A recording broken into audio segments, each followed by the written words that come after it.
Bonjour chers élèves, bienvenue sur ma chaîne Révision et soutien. Aujourd'hui, on va parler de la question rhétorique ou la fausse question qu'on trouve beaucoup dans l'incipit de l'œuvre Le dernier jour d'un condamné. Alors l'auteur ou le narrateur se demande s'il devait écrire ou non.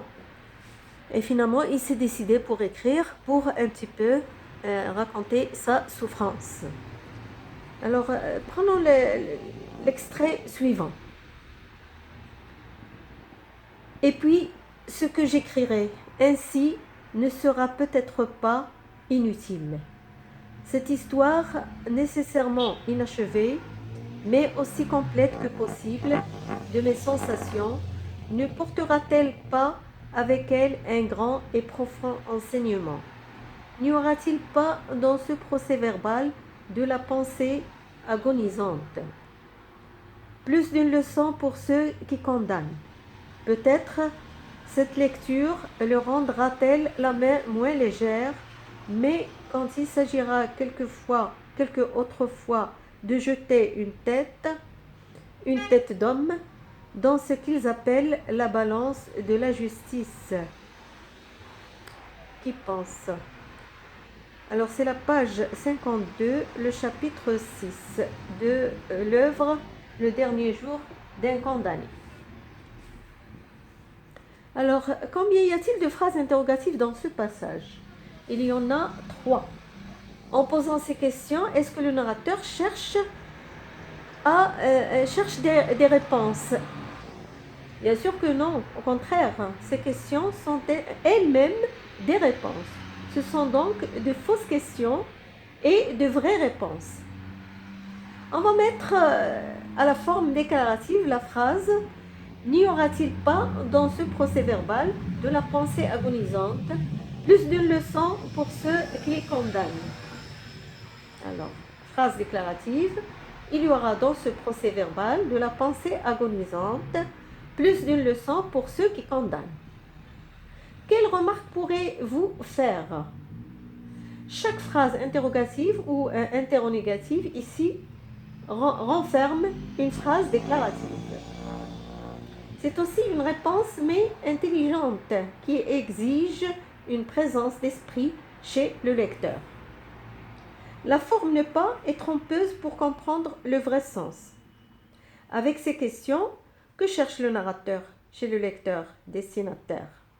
Il cherche à le secouer, à le déranger pour se poser lui-même ses questions et trouver lui-même ses réponses.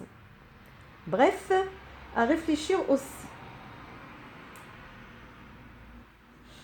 Alors, on va voir les phrases déclaratives qui peuvent remplacer les questions suivantes. Cette lecture le rendra la main moins légère quand il s'agira quelquefois de jeter une tête qui pense, une tête d'homme dans la balance de la justice. Cette histoire portera avec elle un grand et profond enseignement.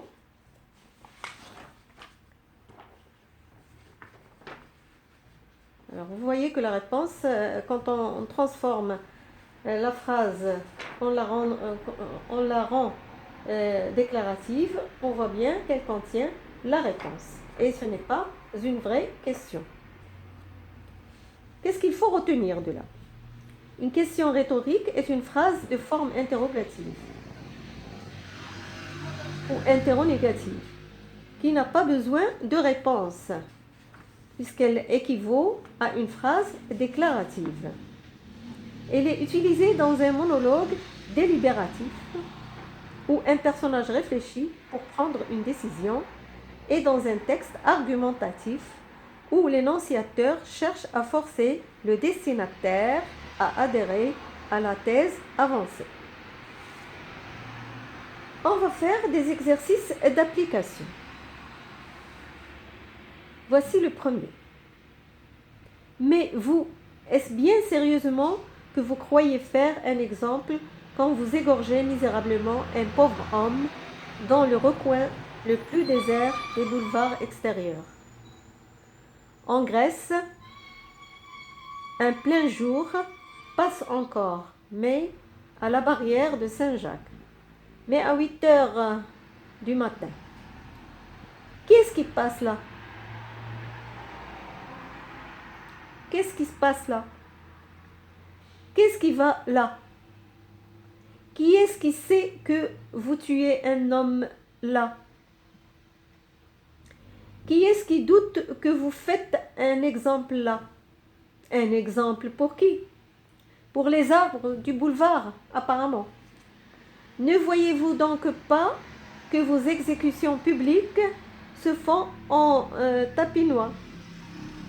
Ne voyez-vous donc pas que vous vous cachez, que vous avez peur et honte de votre œuvre? Alors, on va remplacer chacune de ces questions, si c'est possible, par une phrase déclarative, à sens équivalent. Mais, vous croyez bien sérieusement faire un exemple quand vous égorgez misérablement un pauvre homme dans le recoin le plus désert des boulevards extérieurs. Personne ne sait ce qui se passe là, ni qui va là. Personne ne sait que vous tuez un homme là et que vous faites un exemple là. Apparemment, c'est un exemple pour les arbres du boulevard. Donc, vous voyez bien que vos exécutions publiques se font en tapinois, c'est-à-dire en cachette, et que vous vous cachez. Vous avez sans doute peur et honte de votre œuvre. Alors, est-ce que le texte qu'on a obtenu a le même effet sur le lecteur que le premier? Bien sûr que non. Il est plat et manque d'enthousiasme. Voici un deuxième exercice.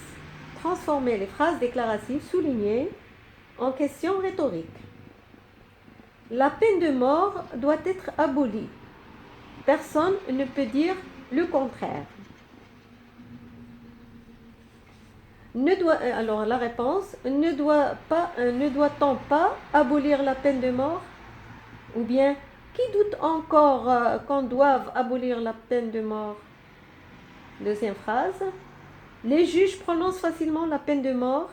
Ils ne réfléchissent pas assez aux conséquences du verdict.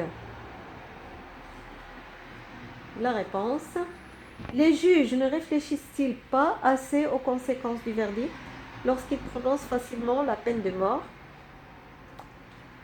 Ces juges, avant de prononcer facilement la peine de mort, ne doivent-ils pas réfléchir assez aux conséquences du verdict? Troisième phrase, le condamné est angoissé par la mort. Il ne pouvait faire autrement. Alors, on va la transformer sous forme d'une question rhétorique. Pouvait-il faire autrement, ce condamné, quand il est angoissé par la mort? Ou bien, devant l'angoisse de la mort, le condamné pouvait-il faire autrement?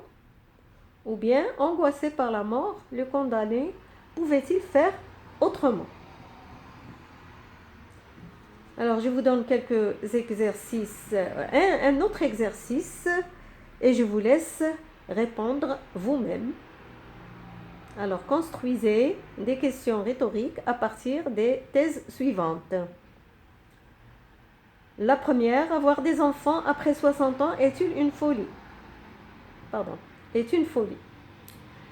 La deuxième thèse, dépenser plus qu'on gagne est un crime. Troisième phrase, cacher la vérité, c'est induire la justice en erreur. Alors, merci, voilà pour cette séance. Merci de votre attention. Si vous avez des questions ou des commentaires à me faire, je serai toujours là pour vous répondre et vous satisfaire. Et si vous voulez me faire plaisir, abonnez-vous à ma chaîne, vous allez recevoir tous mes cours. Merci encore de votre attention et à très bientôt.